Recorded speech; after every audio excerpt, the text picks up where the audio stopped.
Está reaberta a sessão.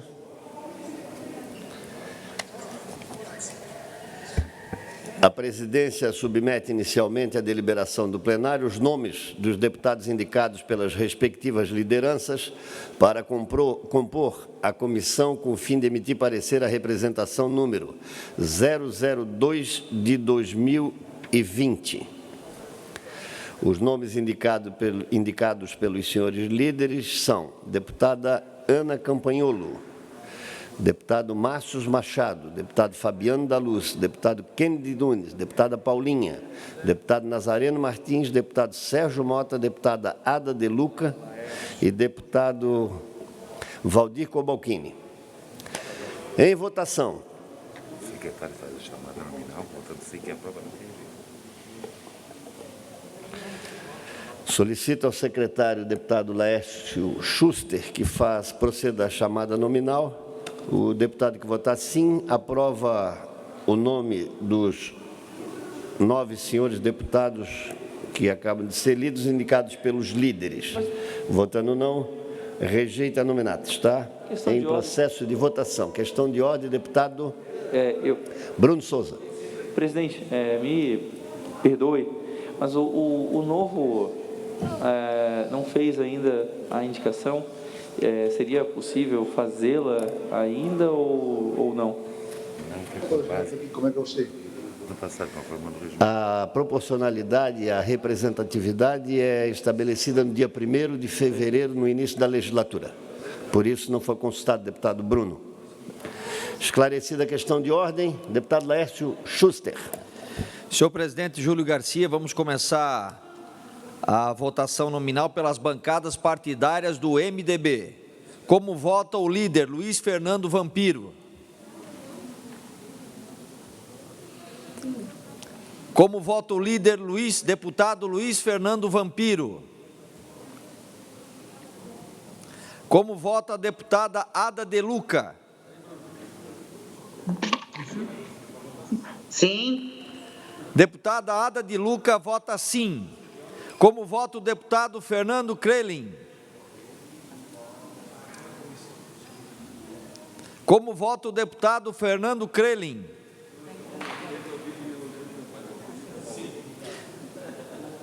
Deputado Fernando Crelin vota sim. Como vota o deputado Gerry Comper? Voto sim. Deputado Gerry Comper vota sim.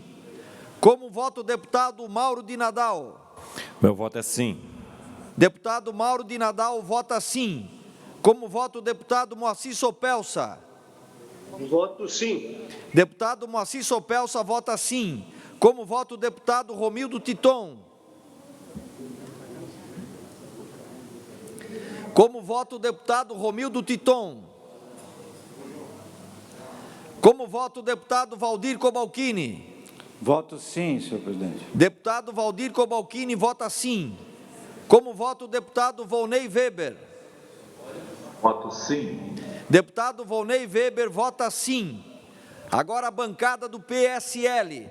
Como vota o líder, deputado Sargento Lima? Sim, senhor secretário.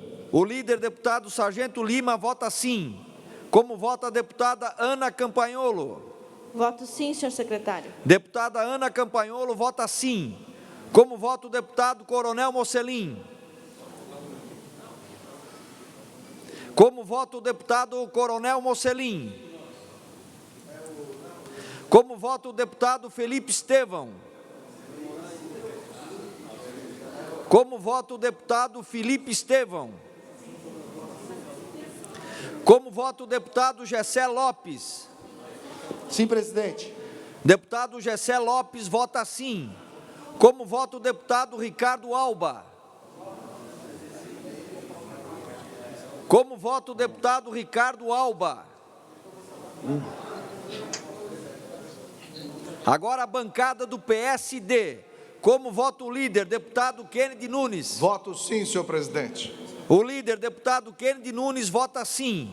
Como vota o deputado Ismael dos Santos? Voto sim, senhor presidente. Deputado Ismael dos Santos vota sim. Como vota a deputada Marlene Fengler? Voto sim, senhor presidente. Deputada Marlene Fengler vota sim. Como vota o deputado Milton Obos? Voto sim, senhor secretário. Deputado Milton Obos vota sim. Agora a bancada do PL. Como vota o líder, deputado Ivan Nats? Voto sim, senhor secretário. O líder e deputado Ivan Nats vota sim. Como vota o deputado Carlos Humberto? Sim. Deputado Carlos Humberto vota sim. Como vota o deputado Márcios Machado? Voto sim, senhor secretário. Deputado Márcios Machado vota sim. Como vota o deputado Maurício Skudlark? Voto sim. Deputado Maurício Skudlark vota sim. Agora a bancada do PT. O líder, o deputado Fabiano da Luz, como vota? Voto sim, senhor secretário. O líder e deputado Fernando da Luz vota sim.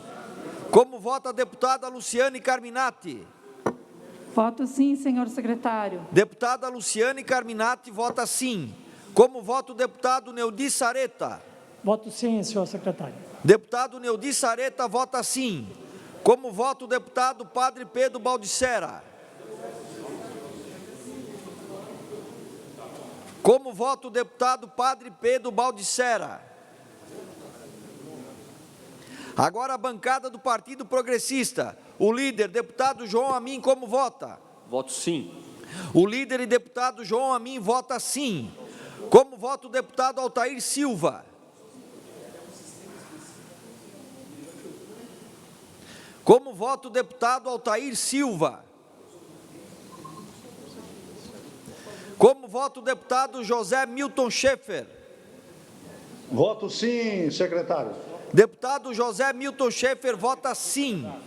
Agora a bancada do PSB. O líder, deputado Nazareno Martins, como vota? O líder e deputado Nazareno Martins, como vota? Deputado Laércio Schuster vota sim. Agora a bancada do PSDB. Como vota o líder, deputado Marcos Vieira? Voto sim, senhor secretário. O líder e deputado Marcos Vieira vota sim. Como vota o deputado Dr. Vicente Caro Preso? Me abstenho, senhor secretário. Deputado Dr. Vicente Caro Preso se abstém. Agora a bancada do Novo. Como vota o líder, deputado Bruno Souza? Voto sim. O líder e deputado Bruno Souza vota sim. Agora a bancada do PCdoB. Como vota o líder, deputado César Valduga? Como vota o líder, deputado César Valduga? Agora a bancada do PDT. Como vota a líder, deputada Paulinha? Eu voto sim, senhor presidente, e quero agradecer ao deputado Milton Obos, que me convidou para participar da comissão. A líder e deputada Paulinha vota sim. Como vota a bancada do PSC? O líder e deputado Jair Mioto? Jair Mioto, PSC, vota sim, senhor secretário. O líder e deputado Jair Mioto vota sim. Agora a bancada do Republicanos. O líder e deputado Sérgio Mota, como é que vota? É sim. O líder e deputado Sérgio Mota vota sim. Senhor presidente, eu vou nominar novamente os deputados que não estavam presentes na votação e eles podem estar nesse momento. MDB, o líder e deputado Luiz Fernando Vampiro, como vota? O deputado Romildo Titon, como vota? O deputado Coronel Mocelim, bancada do PSL. O deputado Felipe Estevão. O deputado Ricardo Alba. Vai botar, Júlio.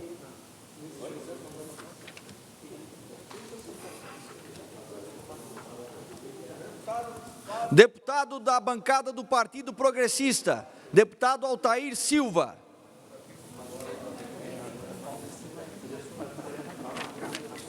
E a bancada do PT, o deputado Padre Pedro Baldissera, como vota?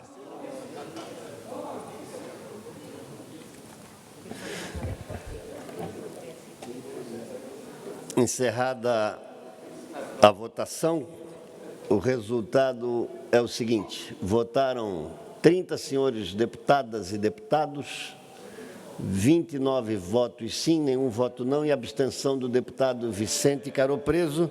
Está aprovada a comissão especial, a qual declaro eleita.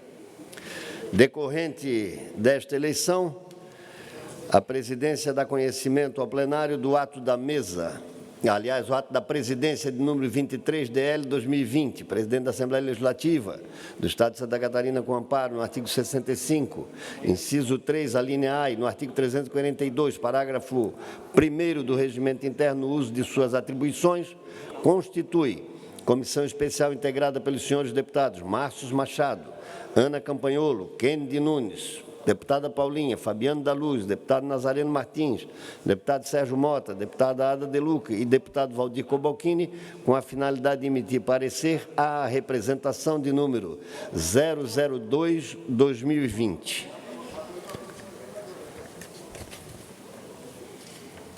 A presidência solicita a eminente deputada Ada De Luca, na condição de deputada, dentre os que detêm maior número de legislaturas estaduais, para convocar a reunião de instalação dos trabalhos e a eleição do presidente, vice-presidente e do relator da comissão especial. Vai ser amanhã? Ordem do dia. Há um requerimento do deputado Ivan Nats para inversão de pauta. Tem a palavra o autor do requerimento, deputado Ivan Nats. Senhor presidente, diante do quórum de apenas 30 deputados, uma pauta tão apertada como a PEC, eu retiro meu requerimento e aguardo até mais tarde para ver se a gente aumenta o quórum. Seguimos na ordem do dia. PL 257/2020, autor deputado Mauro de Nadal. Altera a Lei 14.675 de 2009, que institui o Código Estadual do Meio Ambiente e estabelece outras providências. Regime de prioridade, pareceres favoráveis das comissões. Tem a palavra para discutir o autor, deputado Mauro de Nadal. Senhor presidente, senhores deputados, esta matéria ela tem por objetivo regulamentar um artigo do nosso Código Ambiental de Santa Catarina. Quando nós fizemos a revisão deste código, existiu uma grande preocupação advinda de uma forte estiagem que nós tivemos no ano de 2011, parte de 2012. E essa estiagem fez com que, no momento da revisão, a gente colocasse algumas garantias, principalmente a novos empreendimentos no perímetro rural. Empreendimentos esses na linha de aviários, chiqueirões, salas de ordenha. Fizemos constar neste código a obrigatoriedade da construção de cisternas como uma forma de garantia para estas propriedades e até mesmo como uma forma de segurança para as administrações municipais que, em momento de estiagem, não teriam a necessidade de encontrarem alternativas para manter esta propriedade abastecida. E isso foi visto com bons olhos aqui na casa e, por unanimidade, basicamente, nós aprovamos, naquele momento, a introdução desse artigo. Porém, no momento agora em que esses agricultores estão buscando renovação das licenças e até mesmo novos empreendimentos, nós deparamos com um grande problema, porque a maioria desses agricultores, naquele período, eles tiveram a preocupação de lá na sua propriedade ter um açude, né, com capacidade suficiente para abastecer a sua propriedade, outros perfuraram poços artesianos, que também dá a garantia de que na propriedade não faltará água em momentos de estiagem, né?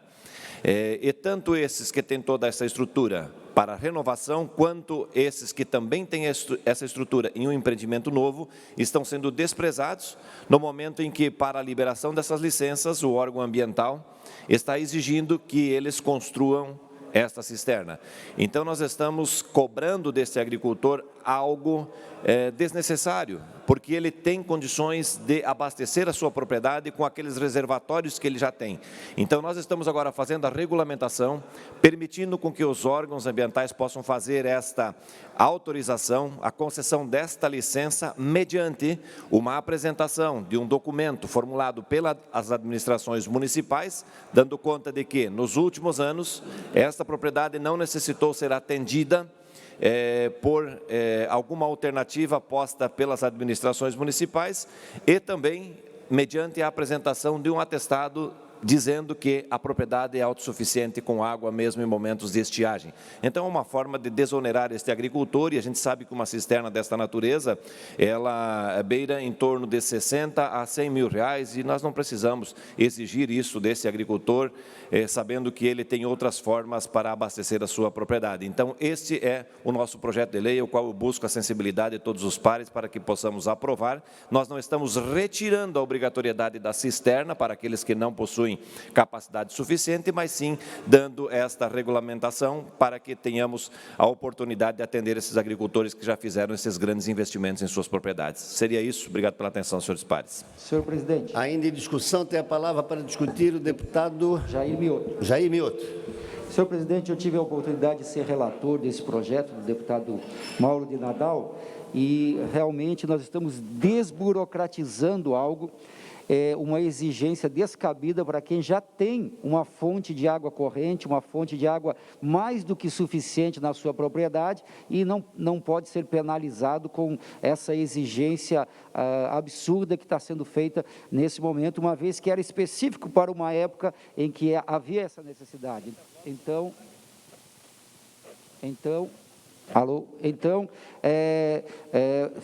colocamos um parecer favorável e apoiamos o deputado Mauro, parabenizando Vossa Excelência pela iniciativa que vai ajudar muito as pequenas propriedades, os nossos agricultores, as pessoas que já têm autossuficiência no seu processo de captação de água. Muito obrigado. Sargento Lima. Ainda em discussão, tem a palavra o deputado Sargento Lima. Parabenizar o autor do projeto, parabenizar o relator, muito importante, dizer que a bancada bolsonarista encaminha um voto sim aqui, parabenizar mais uma vez o senhor ali, já discutimos sobre esse assunto e da importância dele. Ainda em discussão, não havendo quem queira discutir, em votação. Deputados que aprovam, permaneçam como se encontram. Aprovada a matéria. Em sede de turno único. Discussão e votação. PCL 228/2020. Tem origem na Comissão de Finanças e Tributação, estabelece medidas temporárias a serem adotadas no âmbito da Secretaria de Estado da Saúde para enfrentamento da emergência de saúde pública de importância internacional decorrente do coronavírus responsável pelo surto de 2019. Pareceres favoráveis das comissões com emenda substitutiva global às folhas 48. Em discussão. Tem a palavra para discutir a deputada Luciane Carminati. Nobre colega presidente, deputados e deputadas, gostaria inicialmente de mencionar a presença da direção do Sindisaúde, que está também aqui acompanhando, em nome do Nereu, em nome da Samila, da Inilda, Jason, Wallace e Gabriel.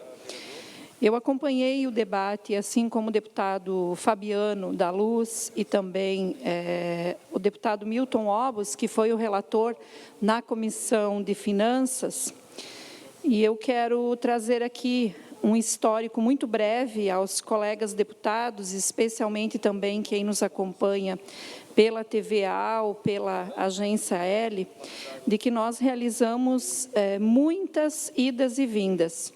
Vejam que a medida provisória é de 228, é de 26 de maio, e nós estamos agora em setembro, portanto, ela já foi prorrogada, e ela vence exatamente no dia de hoje, né? Essa medida provisória, ela estabelece originalmente gratificações aos médicos, estabelece também não só aos médicos, mas também aos servidores em efetivo exercício nos demais setores, aos servidores em exercício na emergência, UTI, e também garante recursos para os servidores em exercícios de outras funções nas unidades hospitalares. Esta medida provisória sofreu algumas emendas e depois de muitas tratativas, idas e vindas, como eu mencionei, depois de várias reuniões que também fizemos com o Sindisaúde, com o Sintesp, para ouvi-los, depois de negociações que foram feitas com representantes do governo, nós conseguimos avançar na gratificação de R$ 250 para todos os servidores, 34% de insalubridade e a hora plantão de 100% para todos os que atuam, então, nesse setor. Eu quero dizer ainda que não são emendas de todo no avanço que os servidores gostariam, né? Nós tínhamos, inclusive, um entendimento de que seria possível, dentro dos recursos que a saúde recebeu e que tem à disposição na Secretaria de Estado da Saúde, nós entendíamos que era necessário e possível avançarmos para um valor maior. No entanto, isso não foi possível na última negociação. Quero também destacar que nós temos aqui 3 deputados que apresentaram emendas. O deputado Maurício Kudilac apresentou emenda, eu apresentei emenda, o deputado Fabiano também, nossa bancada do Partido dos Trabalhadores apresentou várias emendas. Nós conseguimos um feito que é prorrogar a medida provisória, então essas gratificações, não só como inicialmente estava previsto para setembro, mas estendendo até 31 de dezembro, uma emenda de minha autoria que foi então acolhida. E eu quero destacar, colegas deputados e os servidores que estão acompanhando, que nós não temos dúvida nenhuma de que o Estado deveria dar um passo a mais, inclusive na valorização dos servidores públicos que atuam nos hospitais, nas OSs, né, que atuam no atendimento ao Covid, não só na UTI, mas em todo o atendimento, porque o paciente que está internado em UTI, quando ele sai ou quando ele entra, ele também passa por vários servidores. Então, é justo que todos esses servidores, de uma forma ou outra, também tivessem uma remuneração maior, estendida, né? E também porque nós compreendemos que esses são os servidores, comparando com todos os demais, que mais estão se expondo no combate ao Covid, com a sua própria vida. Então, é justo, é legítimo, é necessário, é importante que o Estado tenha um tratamento diferenciado aos profissionais da saúde.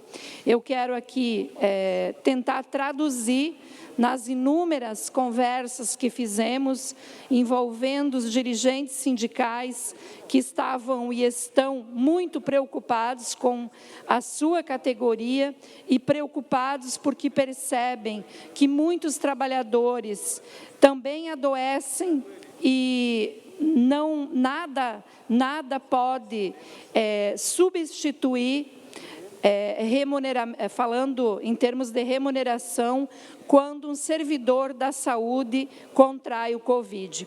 Então, quero aqui agradecer a todos os que estiveram envolvidos.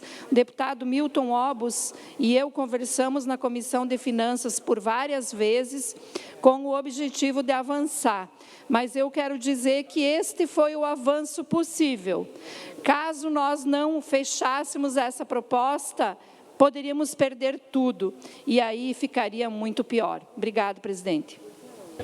Ainda em discussão, não havendo quem queira discutir, tem a palavra o deputado Kennedy Nunes. Presidente, deputado Vicente Caropreso. Está inscrito, deputado Vicente. Deputado Kennedy tem a palavra. Eu só gostaria de parabenizar as outras comissões de mérito que trataram essa questão. Nós, da CCJ, demos a maior agilidade para que nós pudéssemos votar e deixar registrado aqui para os servidores que isso só demorou tanto por demora do próprio governo.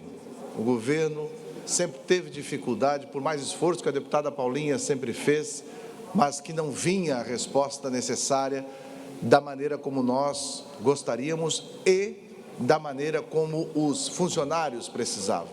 Esse ajuste que foi feito, quero aqui parabenizar a todos que ajudaram, mas que muitas vezes a demora do governo prejudica, nesse caso, prejudicou bastante, de só agora, 6 meses depois, a gente está tocando. Mas, com certeza, esses ajustes e esses novos prazos vão beneficiar os trabalhadores. Obrigado, senhor presidente. Se me permite, senhor presidente, pela Tem a ordem. palavra para discutir a matéria o deputado Vicente Caro Preso. Depois lhe concedo a palavra à deputada Paulinha. Senhor presidente, senhoras e senhores deputados, eu acho que foi feito aquilo que foi possível dentro de um conjunto de preocupações que todos nós temos. Ganharam os servidores e, como representante aqui único, médico da Assembleia, certamente o sentimento de alguma frustração dos médicos é o mesmo do que dos funcionários que trabalham nos estabelecimentos de saúde e no combate ao Covid. Porém, nem tudo que se quer fazer se pode fazer.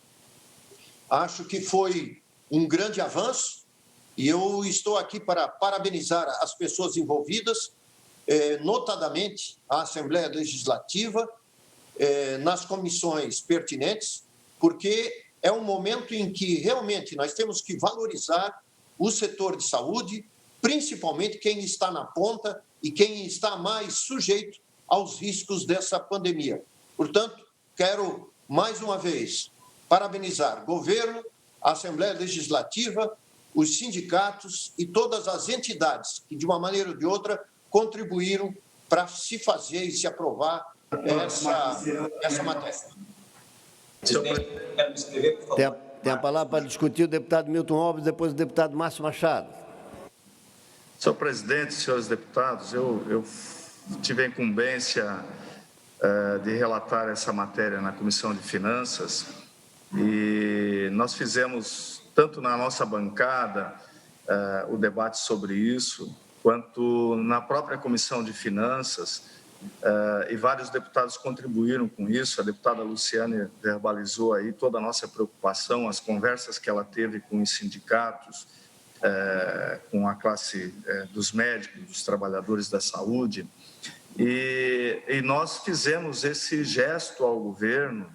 Eu, por várias vezes, cobrei do secretário André Mota, disse: secretário, procure fazer um acerto com as categorias para o bem da saúde, já que existe um dinheiro extra vindo do governo federal, a saúde tem dinheiro para fazer isso, e nós vivemos um momento crítico dos funcionários da saúde. E vamos continuar vivendo isso, mesmo com os números da pandemia melhorando, porque nós temos uma fila interminável de pessoas na fila das cirurgias eletivas e que precisam dar continuidade. Então, por várias vezes, até tentei pautar a matéria por falta de resposta do governo, mas, ao final, o governo reagiu e trouxe essa proposta, que nós passamos ela na íntegra, como veio do governo, mostrando a nossa boa vontade de fazer aquilo que é certo para o bem de Santa Catarina. Eu tenho certeza que essa MP, com essa nova redação, ela é uma MP justa, propícia, deputado Vicente Caro Preso, para esse momento que nós estamos vivendo de pandemia e de necessidade de valorização desses valorosos trabalhadores do serviço de saúde que estão na linha de frente e que nós temos que olhar. E existe o dinheiro para isso, por isso que é mais justo ainda. Era isso, senhor presidente. Tem a palavra para discutir o deputado Márcio Machado. A deputada Paulinha pediu a palavra pela ordem. Ao final, vou passar-lhe a palavra pela ordem. Se é para discutir, então, logo após o deputado Márcio Machado. Corrigindo, então. Perfeito, deputada Paulinha. Deputado Márcio Machado tem a palavra. Obrigado, presidente. Cumprimento Vossa Excelência. Estendo à mesa diretora, os nobres colegas. Palavra dada, palavra cumprida. Eu conversei com os colaboradores aqui da região serrana. A gente assumiu o compromisso de buscar ampliar essa MP para que pudesse beneficiar também outros colaboradores da área da saúde. Uma vez que, se chega o cidadão contaminado, ele pode contaminar todo o setor, tanto aquelas pessoas que estão no administrativo, estão atendendo, Enfim, isso é muito importante. O governo entendeu, não é o ideal, mas é o possível neste momento.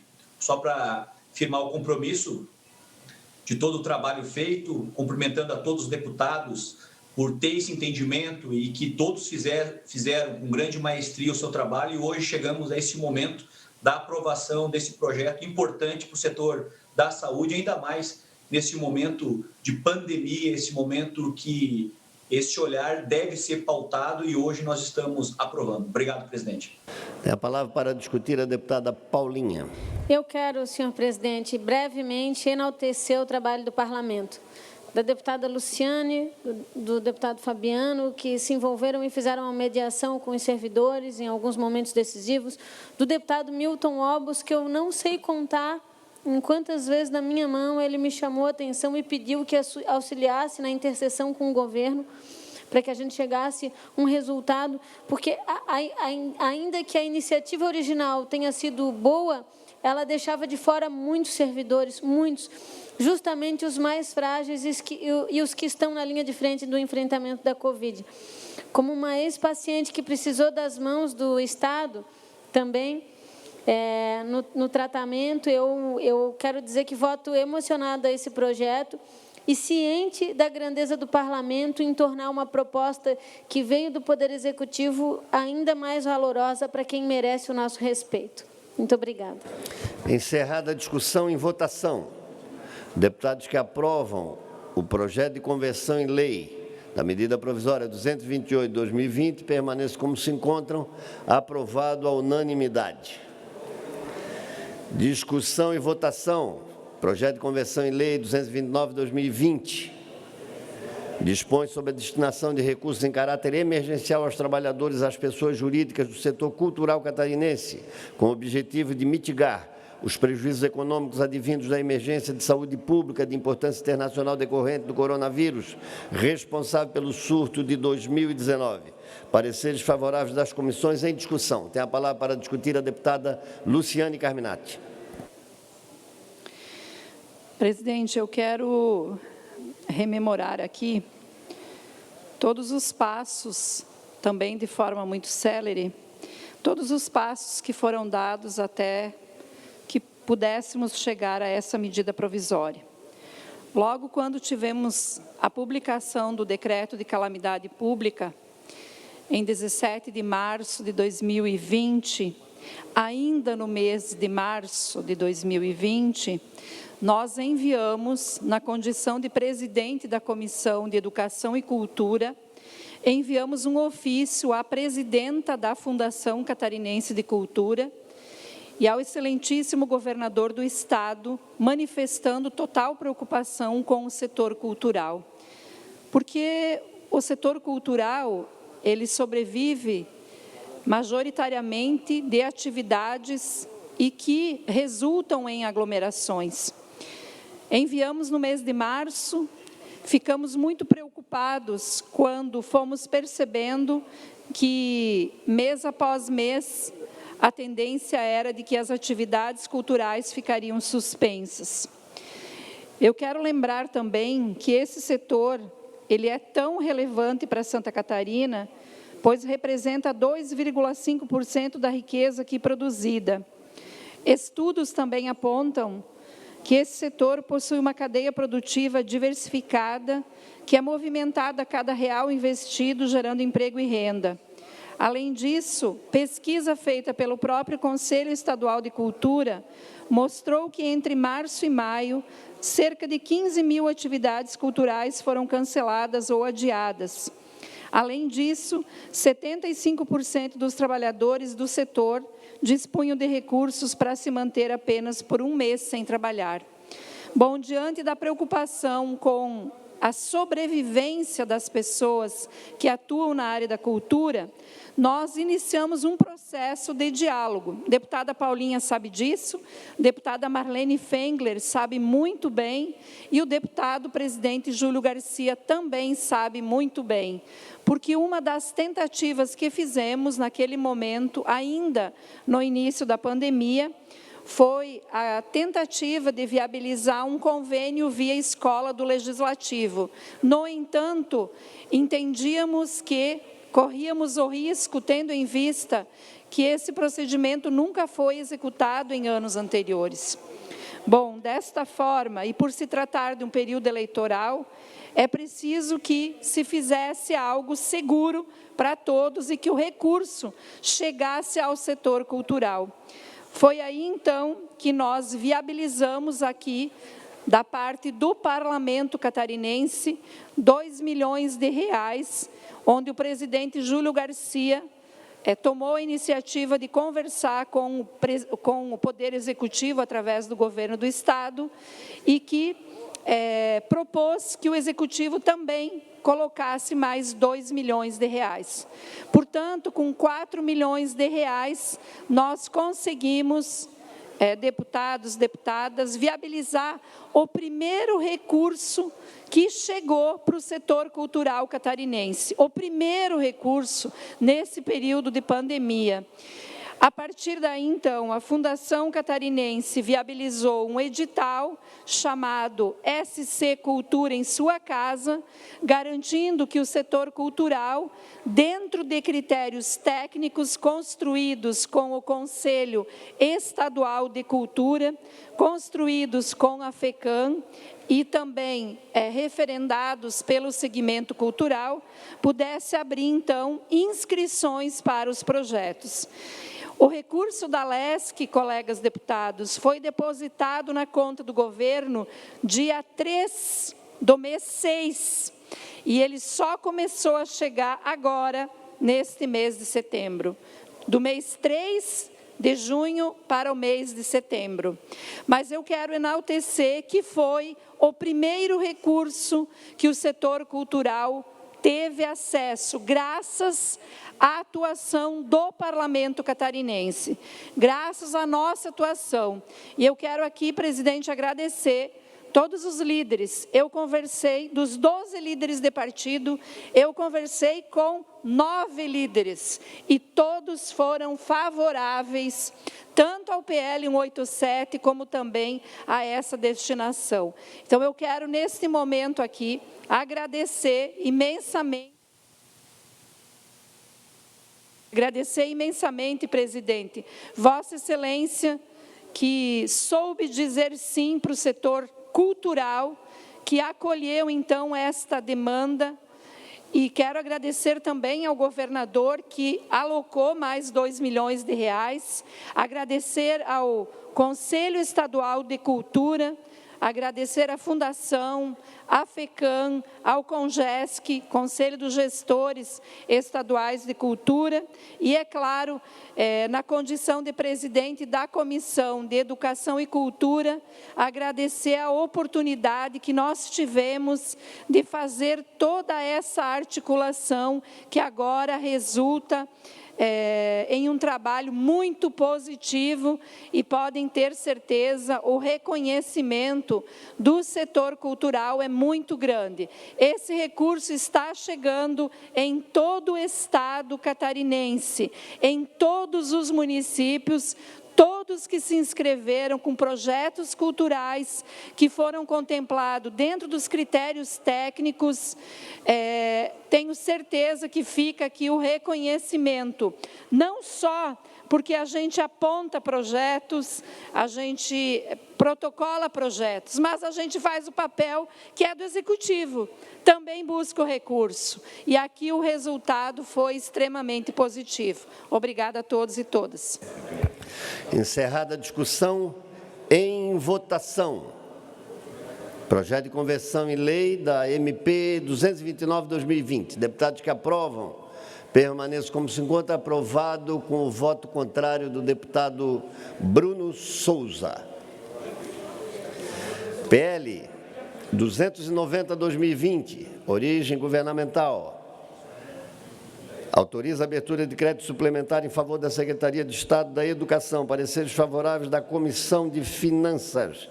Em discussão. Não havendo quem queira discutir, Tem a palavra para discutir a deputada Luciane Carminati. Perdão, presidente, mas hoje essa pauta aqui está muito acolhedora a mim. Dedicada à senhora, que hoje faz a sessão presencialmente. Tá bom, obrigada. Eu quero apenas fazer uma menção aqui sobre a importância deste acréscimo de dotação orçamentária. São mais 250 milhões para a educação básica catarinense. Dos 250 milhões, 50 milhões destinados à reforma de escolas e 40 milhões destinados à tecnologia. Justamente nesse momento que os colegas deputados e deputadas, pais, mães, estudantes, professores, quem nos acompanha sabe a carência que tem as nossas escolas públicas estaduais, que muitas vezes não tem sequer um computador decente para o planejamento das atividades educativas, quiçá chegar aos estudantes. 40 milhões pode significar, colegas deputados, deputadas, que a gente consiga viabilizar, deputado Maurício, os PLs que eu apresentei estão na CCJ, que é de garantia de notebook para o aluno, para todos os alunos da rede estadual em 4 anos e de computadores nas escolas com acesso à internet de qualidade aos professores. 40 milhões não dá conta, mas é o começo disso e eu quero enaltecer, então, esta proposição do governo e, além desses 250 milhões sendo destinados nessas rubricas, nós também temos um outro desafio que o Ministério Público de Santa Catarina já apontou, que, infelizmente, nos últimos anos, nós não temos o investimento de 25% em educação. Isto porque nós temos ainda a folha dos inativos contando na manutenção e desenvolvimento do ensino, o que não é permitido do ponto de vista constitucional. Então, tem uma ação civil pública do Ministério Público apontando essa irregularidade e pedindo para que o governo corrija isso. Colocando mais 250 milhões, significa que nós, quem sabe, possamos atingir este ano, se não os 25%, mas muito próximo dos 25% e cumprir com o preceito constitucional. Então, quero fazer aqui essa menção, porque todo investimento em educação sempre é um investimento no futuro, na qualidade de vida das pessoas, na condição de cidadania. E nós deveremos, então, sempre valorizar cada centavo a mais que é colocado para a educação. Obrigado, presidente. Pela ordem, senhor presidente. Tem a palavra para discutir o deputado Milton Obos e, posteriormente, deputado Maurício Kudilac. Deputado Milton, tem a palavra. Senhor presidente, sempre é bom o dinheiro para a educação. A gente sabe que essa proposição de modificação orçamentária com esses recursos, isso é face de 2 momentos. O primeiro momento, porque nós aprovamos aqui nessa casa o orçamento de 2020, novamente com subestimação de receita. E o Estado já, em janeiro e fevereiro, já fez a suplementação por previsão de excesso de receita, porque sabia que tinha feito um orçamento subdimensionado na sua receita, como foi em 2019, que nós questionamos na Comissão de Finanças. Segundo, eu espero que agora a Secretaria de Estado de Educação, deputada Luciane Carminati, consiga, de fato, fazer as licitações para consertar as escolas que estão chovendo dentro, que estão caindo o telhado, que é uma calamidade pública. Durante o ano passado inteirinho, o Estado não conseguiu fazer nada disso. Nós vivemos escolas, eu citei 10 vezes já, vou citar de novo, a Escola Cacilda de Guimarães, em Vidal Ramos, é uma vergonha. O projeto rola já há 4, 5 anos, a escola é a única escola da cidade, chove dentro a cada dia de chuva, poderia ter sido aproveitado esse momento de pandemia com as escolas fechadas para se fazer o reparo emergencial dessas escolas e não foi feito. e não foi por falta de dinheiro. Agora está se alocando recursos, mais uma vez, no orçamento em função desse excesso de arrecadação. Mas eu espero efetivamente que o Estado faça as licitações, porque não é justo os professores e alunos voltarem no pós-pandemia e as escolas não estarem em condições de receber tanto as crianças como os profissionais de educação. Era isso, senhor presidente. Tem a palavra para discutir o deputado Maurício Skudelark. Obrigado, senhor presidente.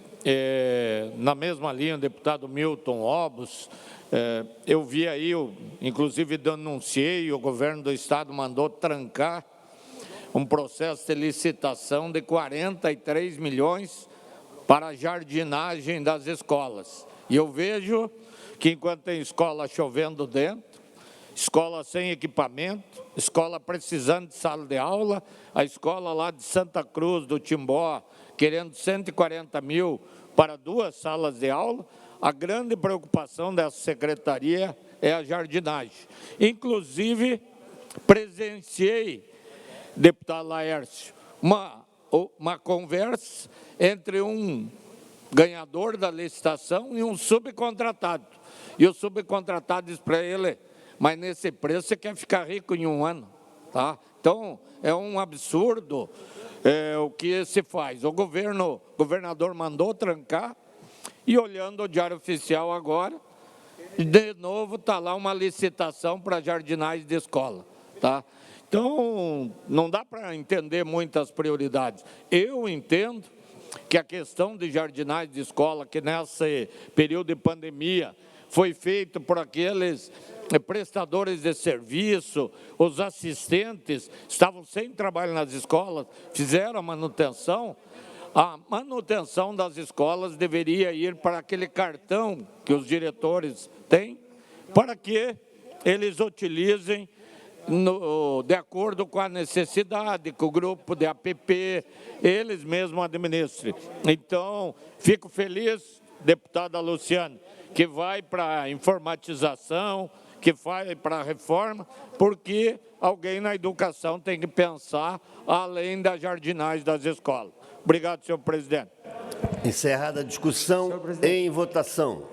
Declaração de voto, senhor presidente. Jair Mioto. Declaração de voto, deputado Jair Mioto. Senhor presidente, quero também manifestar como presidente da Comissão de Ciência e Tecnologia, com relação a esses recursos que estão sendo realocados e suplementados, algo muito importante nessa época de pandemia, nós investirmos nessa era digital para que tenham nossos estudantes acesso a computador, a laptop, para que implementem a educação aqui no nosso estado. Muito obrigado. Encaminhada a votação. Justificativa de voto, senhor presidente Valduga. Para encaminhamento de votação, deputado Valduga. Cumprimentar, senhor presidente, cumprimentar senhores deputados, senhoras deputadas, população catarinense. Vejo que é um tema pertinente e que muito bem debatido aqui pelos pares dessa casa, com relação à questão da educação e especificamente sobre as escolas. E, enfim, essas melhorias que precisam urgentemente ser implementadas, até porque tem educandários que pedem socorro, principalmente em épocas de chuvas, né? E que prejudica a educação catarinense. Como também a questão mesmo da jardinagem, telhado, a acessibilidade, a mobilidade também que precisa dentro dessas nossas escolas. Então, diante desse orçamento que é muito importante e bem-vindo para a educação do Estado de Santa Catarina, e vejo que investir em educação é investir no futuro da população catarinense. É nesse sentido que eu me manifesto aqui, neste momento tão importante, onde que urgentemente precisa ser viabilizado essas estruturas, viabilizado as melhores condições para que as escolas, enfim, os professores recebam bem as nossas crianças, os nossos jovens estudantes do nosso estado de Santa Catarina. Obrigado, senhor presidente. Em votação, deputados que aprovam permaneçam como se encontra, aprovado o PL 290-2020. Discussão e votação. PL 284/2020, origem governamental, altera a emenda parlamentar de relator de número 815, anexo 1 da Lei 17.875 de 2019, que estima a receita e fixa a despesa do Estado para o exercício financeiro de 2020, estabelece outras providências.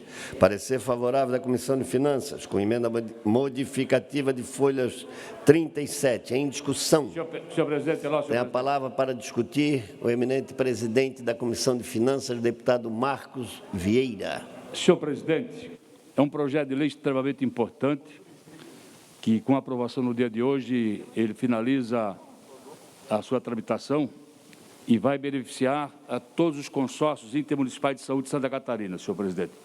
E qual a origem dessa emenda? Trata-se, pois, de uma emenda do então deputado Fernando Coruja, ainda quando do exercício do seu último mandato aqui nesta casa.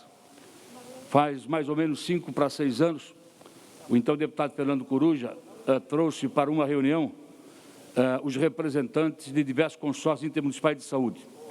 Sob a alegação, senhor presidente, senhoras deputadas, senhores deputados, de que os prefeitos estavam pagando a realização de exames de média e alta complexidade, conquanto que isso sempre fora competência do Estado e da União Federal. Porque hoje, na verdade, a população praticamente não sabe distinguir quais as atribuições do prefeito, do governador e do presidente da República. Mas sempre que se encontrava insatisfeito, o primeiro nariz que apontava o seu dedo era o do prefeito. E o prefeito, então, acabava autorizando a realização de exames de média e alta complexidade. Isso, senhor presidente e senhor deputado, gerou um passivo muito grande.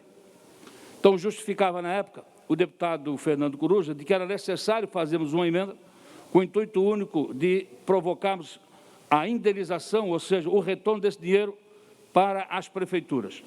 Nós aprovamos a emenda na época de cerca de 5 milhões de reais e o governo do Estado, infelizmente, não pagou, não ressarciu os consórcios intermunicipais.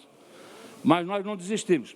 Transformamos depois em emenda dos membros da Comissão de Finanças e, por último, no ano passado, nós transformamos em emenda de todos os 40 deputados que compõem esta Casa Legislativa. E a emenda somou o valor de cerca de 20 milhões de reais. E de lá para cá, senhor presidente, os membros da Comissão de Finanças e Tributação, de forma insistente, conversou com o secretário Paulo Eli para que pudéssemos fazer a operacionalização do pagamento dessa emenda. Foi-se necessário, então, após um amplo acordo dos membros da Comissão de Finanças com todos os representantes dos consórcios intermunicipais de saúde, e junto com o secretário Paulo Eli, foi feito, então, um acordo para pagamento dessa emenda. E esse projeto de lei, ele vem fixar o critério de distribuição desses 20 milhões de reais. E o critério exatamente será por produção. E, por incrível que pareça, senhor presidente, o município que mais gasta recursos com saúde dos seus cidadãos é a pequena cidade de Santiago do Sul. Os grandes municípios gastam pouco. E é por isso que eles precisam desse recurso. E chegamos a esse denominador comum. O projeto de lei veio para a Assembleia Legislativa e nós fizemos uma emenda no sentido de ainda obrigar o Estado a fazer o pagamento no exercício financeiro de 2020. E há a concordância do senhor secretário de Estado da Fazenda, Paulo Eli, que será pago essa emenda de 20 milhões de reais aos consórcios intermunicipais no final do mês de novembro e início do mês de dezembro. Então, não tenho dúvida de que é um ganho extraordinário para os consórcios intermunicipais de saúde. E se, ao verificar, quando chegar nesta casa, o projeto de lei orçamentário para o ano de 2021, e se nós examinarmos de que não há nada constando de benefício aos consórcios intermunicipais, nós vamos propor uma emenda coletiva dos 40 deputados para darmos continuidade nesse processo de todos os anos beneficiar, sim, os consórcios intermunicipais de saúde. Então, muito importante para Santa Catarina essa emenda que será paga ainda no exercício financeiro 2020. Muito obrigado. Com essa didática explanação do deputado Marcos Vieira, encerramos a discussão. Em votação, deputados que aprovam permaneçam como se encontra aprovado o PL 284/2020. Discussão e votação. PEC 001/2019. Autor, deputado Ivan Nats e outros senhores deputados. Altera o artigo 128, inciso 5º da Constituição do Estado de Santa Catarina. Pela ordem, senhor presidente. Pareceres da Comissão de Justiça pela admissibilidade, folhas 26. Pareceres favoráveis da Comissão de Justiça, folha 54, Finanças, folha 164 e Turismo, folhas 221. Tem a palavra pela ordem do autor, deputado Ivan Nats. Senhor presidente, na forma do regimento, solicito verificação de quórum, já visto que na votação da comissão especial nós tínhamos 30 presentes. E no painel a gente nota 38 presentes. Razão pela qual solicito verificação de quórum. A presidência atende o requerimento de Vossa Excelência e procede à verificação de quórum no painel. Consulto se os deputados que estão no sistema telepresencial têm condição de acessar o painel. Registrar minha presença, senhor presidente. Registrada, deputado Moacir Sopelsa. Deputado Titon, por favor, presidente, registrar a presença. Registrada, deputado Romildo Titon.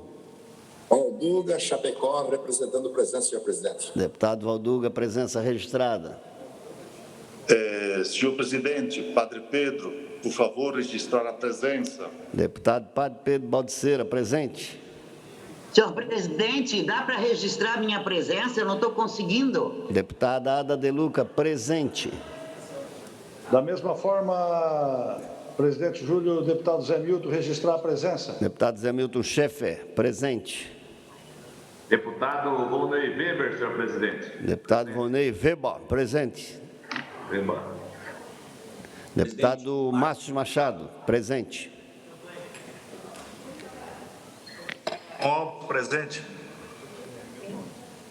Deputado Milton Alves, presente. Deputado Vicente Caropreso. Oi, deputado. Oi.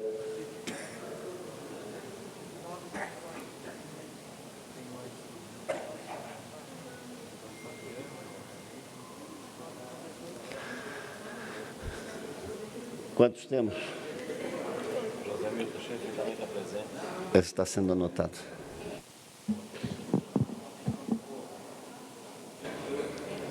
Registrada a presença de 28 senhores deputados. Senhor presidente, considerando o número qualificado que é preciso para aprovar a PEC, considerando que já houveram outros adiamentos da votação dessa PEC, solicito a Vossa Excelência consulte os líderes para autorização de retirada de pauta e inclusão na pauta amanhã, na votação de amanhã. Consulto os senhores líderes acerca do requerimento de autoria do deputado Ivan Nats. Pela ordem, senhor presidente, antes me permite fazer um comentário. Tem a palavra para uma questão de ordem, deputada Paulinha. Senhor presidente, como eu tenho interesse direto na questão... Deixa eu primeiro lhe fazer uma consulta. Existe a necessidade de concordância de todos? Ou é a maioria, que o Colégio de Líderes decide se mantém, se retira ou não a proposição de pauta? É um acordo de líderes.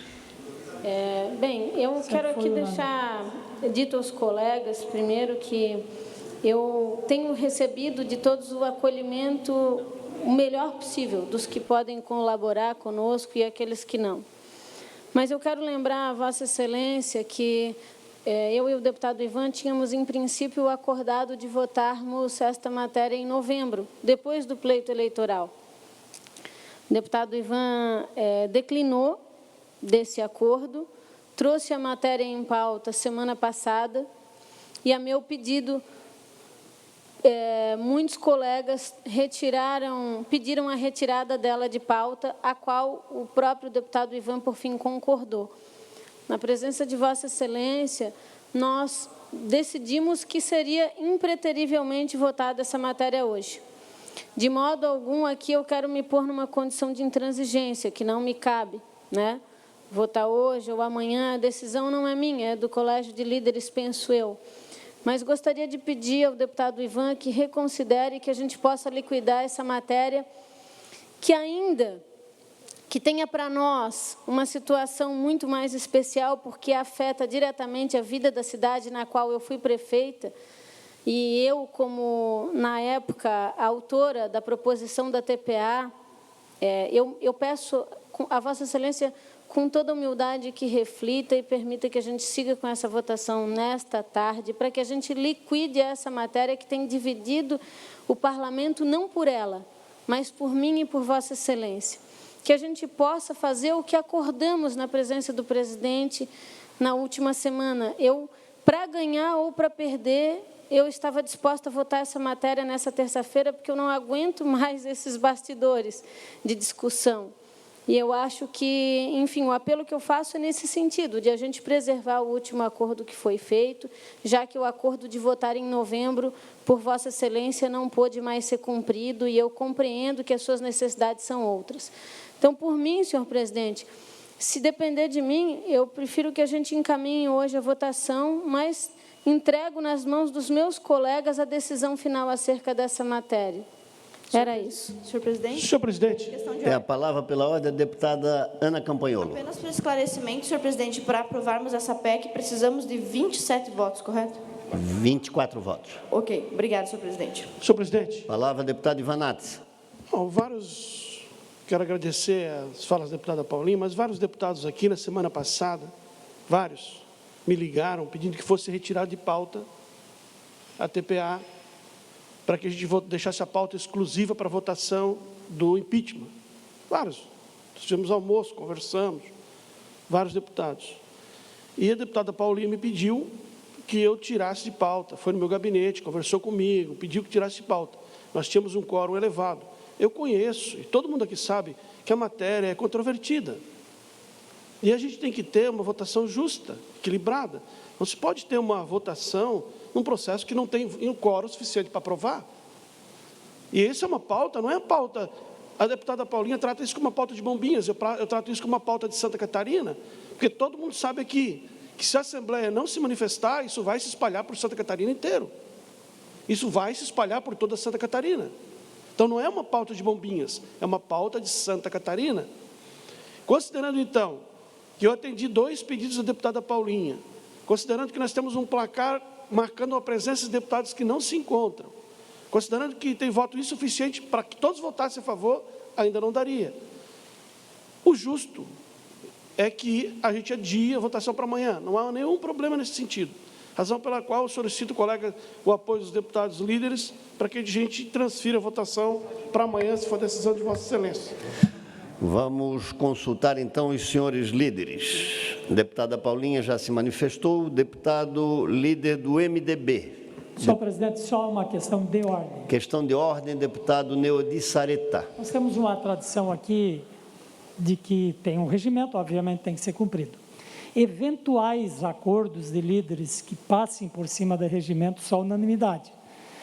Então, o pedido do deputado Ivan precisa consultar se tem respaldo, ok. Caso não esteja no regimento, já não há unanimidade, portanto, no meu entendimento, já não comportaria mais a continuidade das consultas. Obrigado, senhor presidente. Tem a palavra a deputada Paulinha ainda.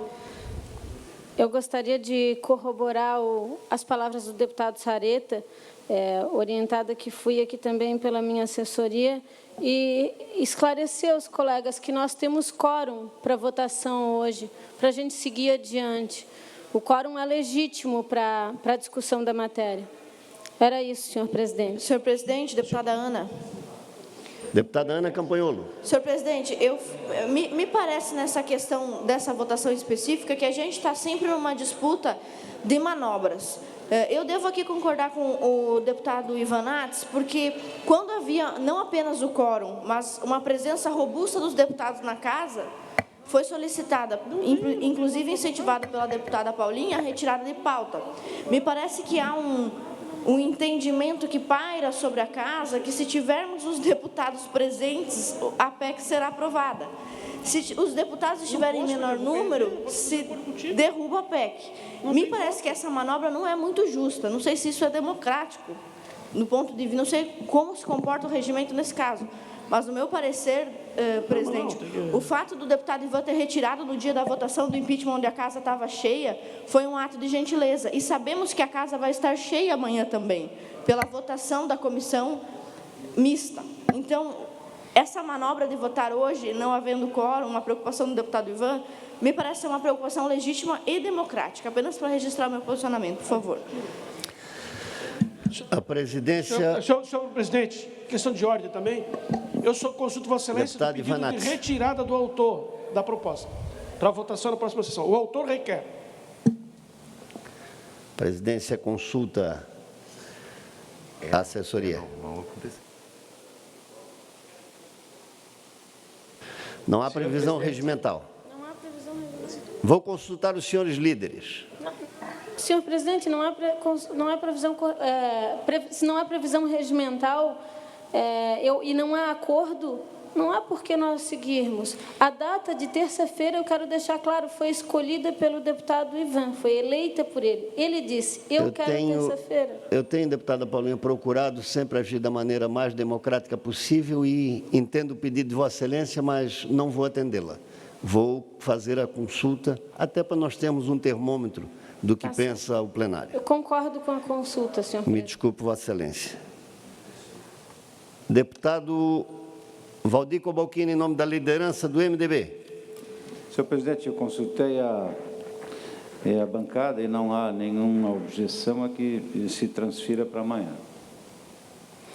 Ok. Deputado Sargento Lima, líder do PSL. Acho que mais claro do que a deputada Ana foi, impossível. E nós estamos aqui para decidir as coisas no voto. E não em cada vez que a gente se vê numa situação um pouco mais complexa, se esse é um assunto complexo. E como bem disse o deputado Ivanates, esse não é um problema de Bombinhas, é um problema de Santa Catarina. Esse artifício de abandonar o plenário, me desculpe, mas jamais eu vou fazer. E não coaduno com ele. Não coaduno. Então, para mim, não tem problema nenhum que amanhã a gente faça a votação no dia de amanhã, de forma alguma. Deputado Sargento Lima, de acordo. Deputado Kennedy Nunes, PSD. Senhor presidente, é visível, e eu gostaria de pedir contagem do quórum. Só após a consulta aos líderes. Ok, mas eu gostaria de me manifestar porque é visível que o quórum agora já baixou bastante, e daí não é possível a gente ter a votação por conta da falta de quórum. Deputado Fabiano da Luz, pelo PT. Bom, senhor presidente, é notório que os deputados estão desconfortáveis para votar essa matéria. Ela vem se enrolando justamente porque os deputados estão sentindo que é uma queda de braço entre o deputado Ivan e a deputada Paulinha, e isso deixa todos os deputados numa saia justa, numa situação desconfortável. Mas, pelo quórum que baixou, também é justo deixar essa matéria para votar amanhã, presidente. Deputado Fabiano, de acordo. O deputado Ivanates já se manifestou. O deputado João Amin, pelo PP. Presidente, eu me manifesto igual ao deputado Fabiano. Ok. Deputado Marcos Vieira, pelo PSDB. Senhor presidente, a minha manifestação, senhor presidente, é concordar com o adiamento da votação, mas que realmente o deputado Fabiano tem razão quando, na sua fala, expõe, né, que dois colegas estão se fazendo uma disputa dentro desta casa, e isso é ruim para o parlamento. Nós temos que, efetivamente, estudar a matéria e, de forma muito consciente, muito responsável, verificar aquilo que é o justo, mas que seja amanhã, senhor presidente, a votação desta matéria. Deputado Nazareno Martins, PSB. Deputado César Valduga, PCdoB. A objetividade será amanhã, senhor presidente, dentro do quórum legal. Ok. Deputado Sérgio Mota, Republicanos. Deputado Bruno Souza. Senhor presidente, apesar da eu vou fazer a minha manifestação, mas apesar dela, é inócua, né? Porque já não tem mais quórum para votação. Só que eu também quero fazer coro às palavras do deputado Fabiano da Luz. Acredito que uma disputa entre dois deputados aqui está envolvendo esse plenário inteiro, todos os deputados. Isso é lamentável, né? E ainda mais numa matéria que claramente não é inconstitucional, mas é inócua. Então, nós estamos aqui há dias, esse vota, não vota, tira, não tira. Sinceramente, eu queria pensar em outras coisas e virar essa página o quanto antes, mas não me abstenho, já que não faz mais diferença mesmo, porque não tem nem mais quórum aqui para votar. Deputado Jair Mioto, também não Não está. Bom, existe a manifestação quase unânime dos líderes, mas, evidentemente, disse bem o deputado Neudi Sareta, o acordo de líderes deveria ser o entendimento em todos os senhores deputados, por isso a expressão acordo. Não há outra previsão no regimento interno. A presidência faz a consulta de quórum para decidir se deliberamos hoje, havendo quórum sim, se não a presidência pauta a matéria para a próxima terça-feira.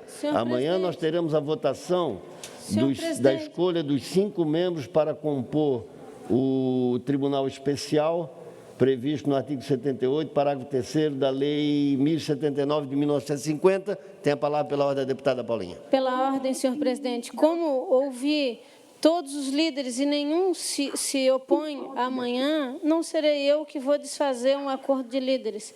Se é lógico, né? Se é isso, deputado Sareta, que... Nós amanhã teremos dificuldade em função da votação, da escolha dos 5 membros. Amanhã não dá para votar? Então vamos verificar quórum. Terça-feira que vem, a presidência vai verificar o quórum. Se houver quórum, nós vamos votar hoje. Se não houver, a presidência, na forma do regimento, pauta para a próxima terça-feira. Senhor presidente, enquanto deputado Neudi Sareta, a verificação de quórum, eu gostaria de também fazer uma questão. Dentro do parlamento, nós temos o regimento e tem determinados mecanismos que faz parte da ação parlamentar. Eu lembro que, em determinados momentos, e isso é tradição no parlamento brasileiro, eventual retirada de quórum de obstrução, ela faz parte da tradição do parlamento brasileiro. Então, eventual saída de parlamentar em algum momento nesta justificativa, ela é perfeitamente cabível, porque o instrumento de obstrução, em determinados casos, ele faz parte também da atuação parlamentar. Isso é uma tradição do parlamento brasileiro. Bem observado, deputado Neudi Sareta. Presidência, estamos verificando o quórum. Deputados, queiram, por favor, os que estão telepresencial não conseguem registrar a presença? Registrar minha presença, deputado Júlio, nosso presidente. Deputado. Sim, presidente. Deputado.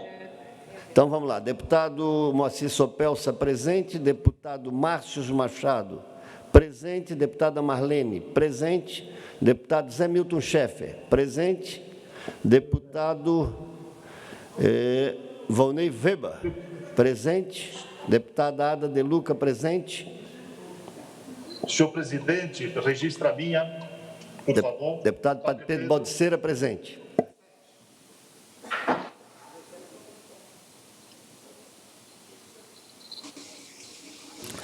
Não há quórum para a deliberação.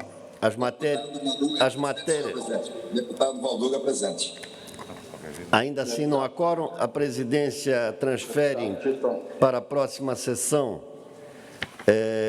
as matérias que dependem de deliberação. A presidência comunica que defere os seguintes requerimentos, de número 1310 a 1321, 1323 a 1327 e 1329 a 1341. Comunica ainda que encaminhará aos destinatários, conforme determina o regimento interno da Casa, as seguintes indicações, de número 1828 a 1860. Fazer a redação final dessa medida provisória que não vai...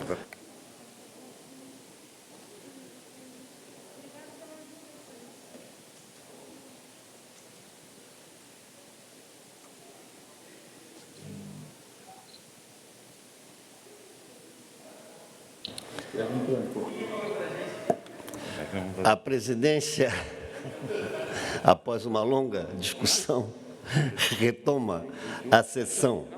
Há necessidade da votação da redação final das 2 medidas provisórias, sob pena de elas caducarem. Então, a presidência encerra a presente sessão, convoca outra extraordinária para 17h15, solicita a presença de todos os senhores deputados de volta ao plenário, o que é legítimo, como bem defendeu o deputado Neudi Sareta, para a votação da redação final, de modo especial dos 2 projetos de conversão em lei. Está encerrada a presente sessão. Estão retornando, deputado. Já retornamos, Tem já. Pode retorno. votar.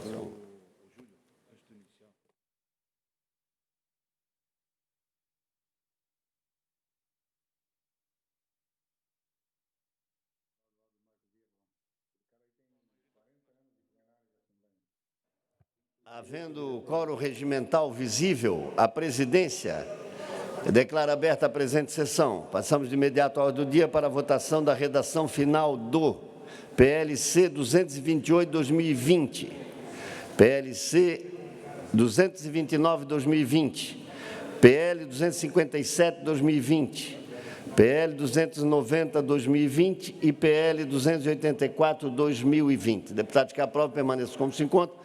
Aprovadas as matérias em sede de redação final. Encerrada a ordem do dia, a presidência informa a todos os senhores deputados que amanhã, às 15 horas, nós faremos a eleição dos 5 membros do Tribunal Especial que vai apreciar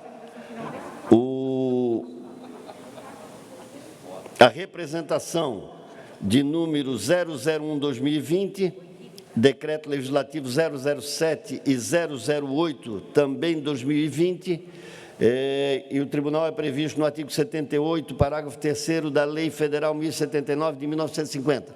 A eleição será feita de forma individual, chamando os senhores deputados que votarão em até 5 deputados, porque a comissão indicada, a comissão é composta por 5 senhores deputados. Essa será, então, a forma de votação. A presidência informa também que, conversando com o presidente do Tribunal de Justiça, o Tribunal de Justiça, amanhã também, às 15 horas, vai realizar sessão do Pleno para sorteio dos desembargadores que comporão o Tribunal Especial, com 5 membros do Parlamento, 5 membros do TJ, sob a presidência do presidente Ricardo Resler, do Tribunal de Justiça.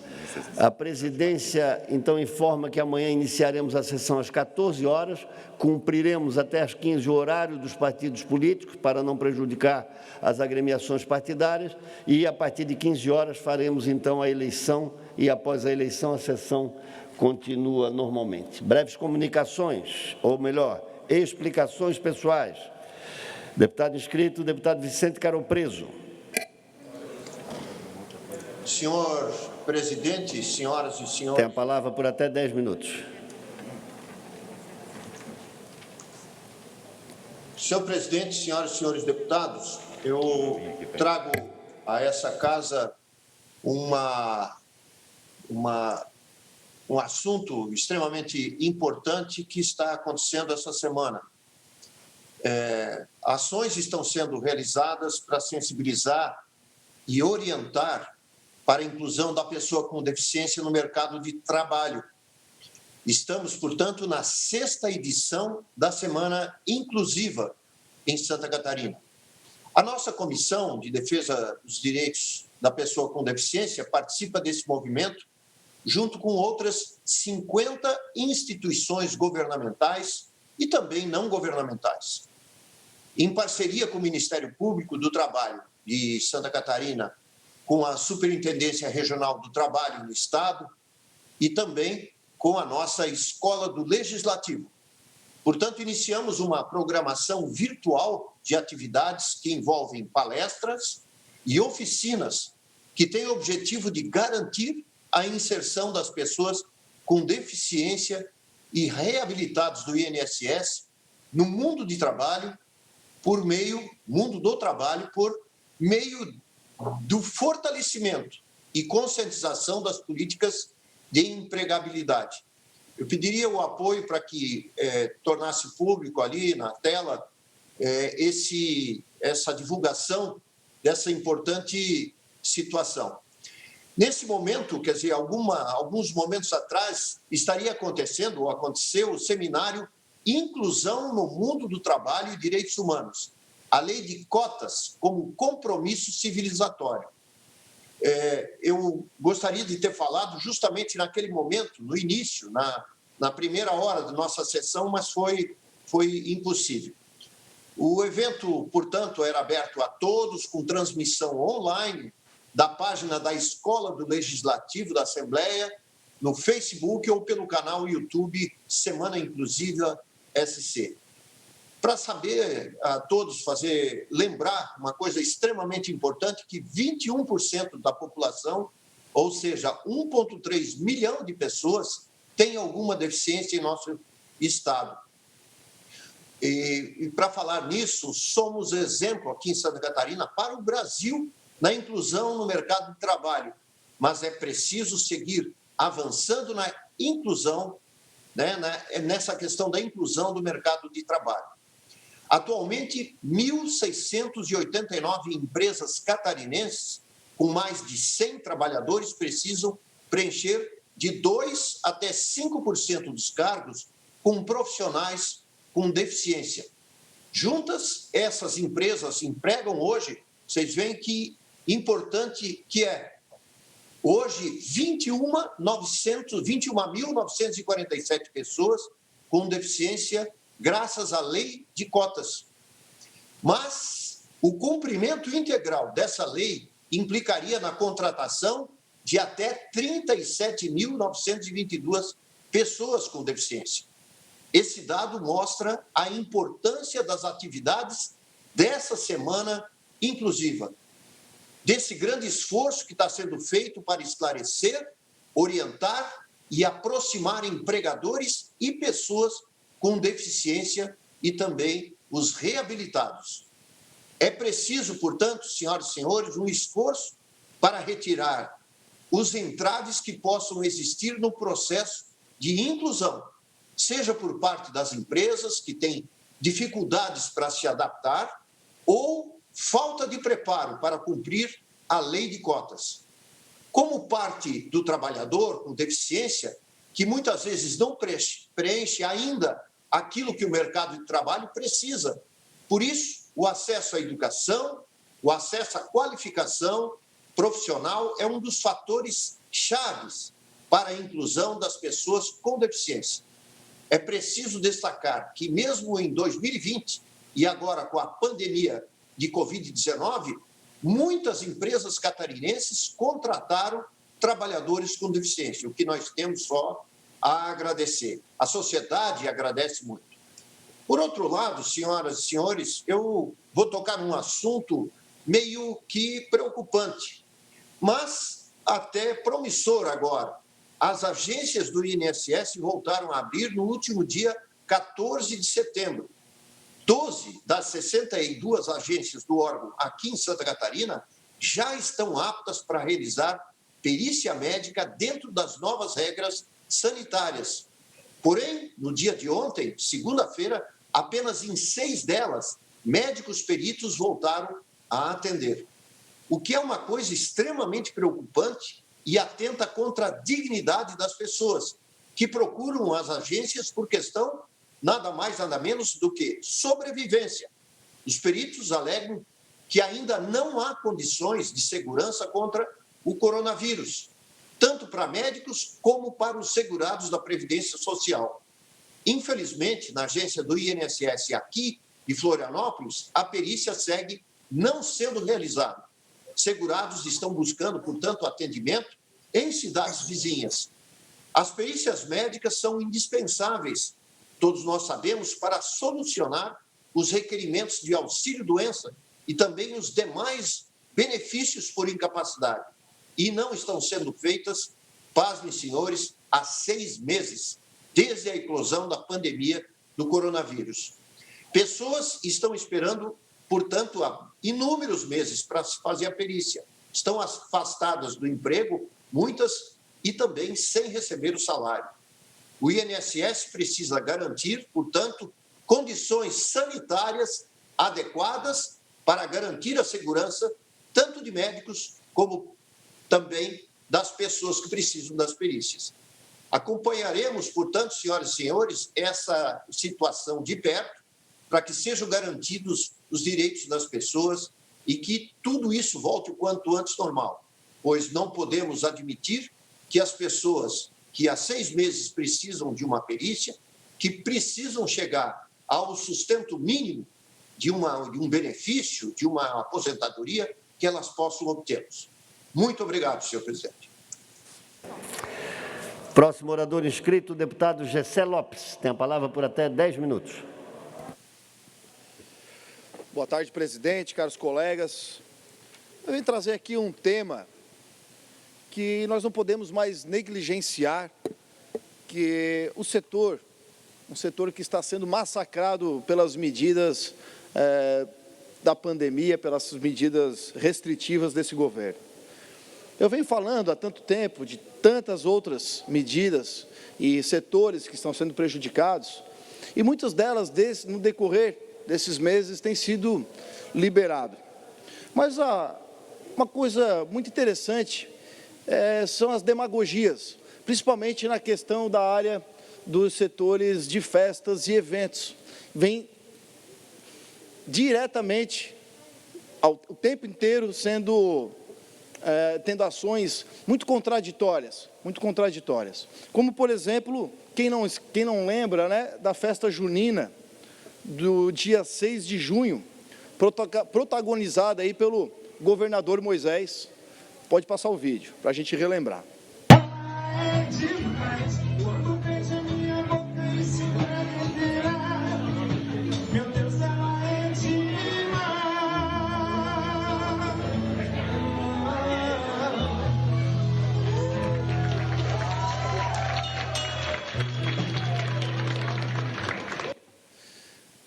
Nessa época foi bastante criticado porque estava no auge dos seus decretos restritivos. E ali, então, no vídeo, ele mesmo não estava seguindo as suas próprias orientações. Máscara, de restrições a eventos, de distanciamento, nem álcool sabemos se ele estava usando. Outro também que aconteceu recentemente, e que bom que teve festa e que está se reabrindo, mas olhem se estava tendo cuidados para as restrições, por favor.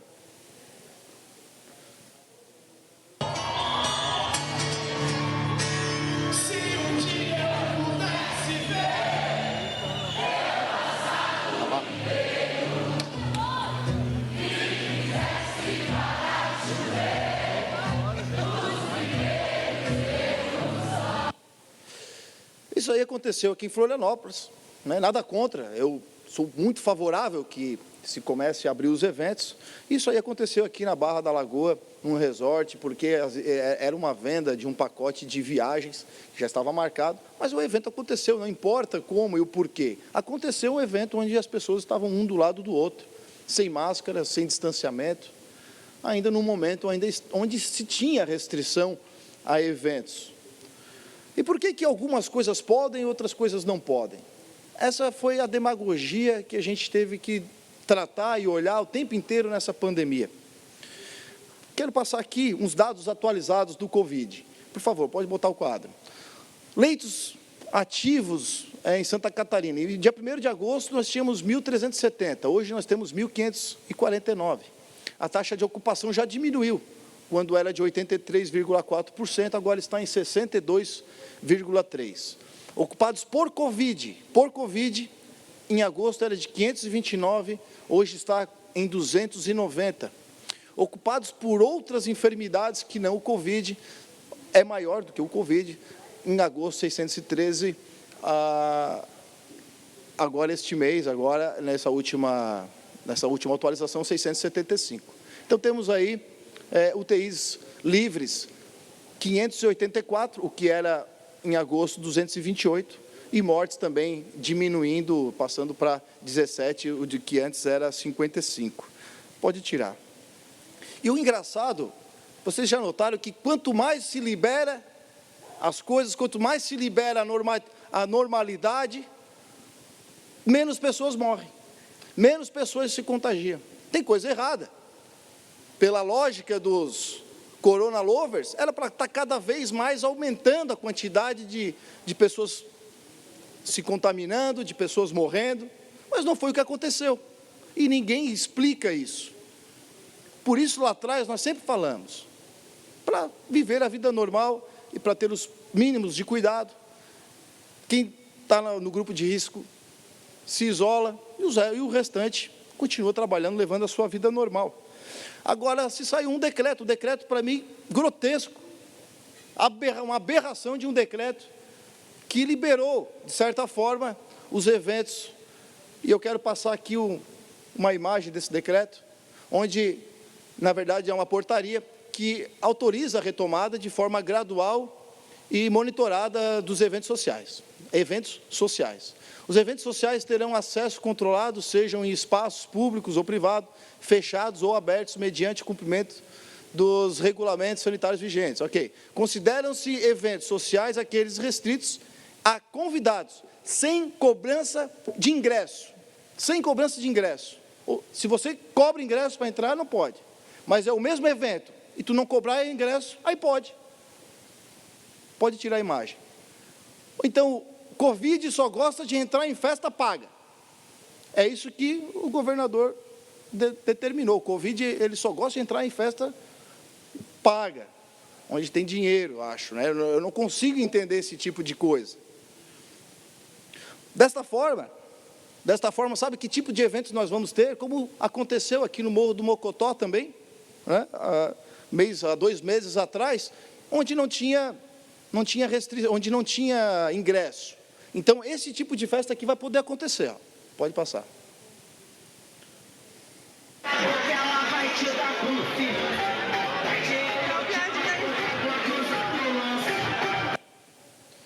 Só um tapezinho. Por conta dessas contradições, dessas demagogias, é que nós estamos entrando aqui com um projeto na casa para gerar um debate, para que a gente possa se comover e possa olhar por esse pessoal do evento, que está perdendo seus empregos. Muitos já estão trabalhando em outra área, porque não tem mais condições de esperar, não tem mais condições de se sobreviver, de esperar, não tem mais gordura para queimar, já estão em outros setores, trabalhando de outra coisa. Quantos que nós já deixamos de arrecadar também em tributação com as festas? Quantos que essas pessoas geram empregos indiretos de pessoas que trabalham em eventos? Por isso nós estamos aqui com esse projeto, onde nós estamos tornando essencial também os eventos que sejam pagos e fazendo um pedido de indicação para o governo incluir, de uma vez por todas, e parar com essa demagogia, com esse negócio que não dá para entender o porquê que não incluiu eventos pagos. Nas mesmas restrições que tem os não pagos, por que não os pagos? A tendência é dos pagos terem, de repente, uma menor adesão, mas dá a liberdade dos caras poder trabalhar. Essa aqui, fica aqui a minha manifestação de indignação. Espero que isso possa ser resolvido o mais rápido possível. Obrigado, presidente. Ainda inscrito para falar, o deputado Valduga.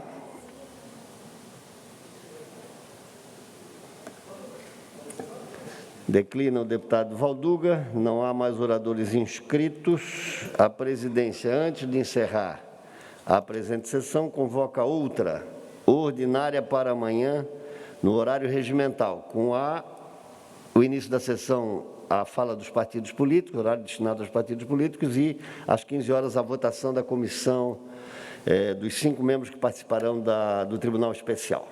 Está encerrada a presente sessão.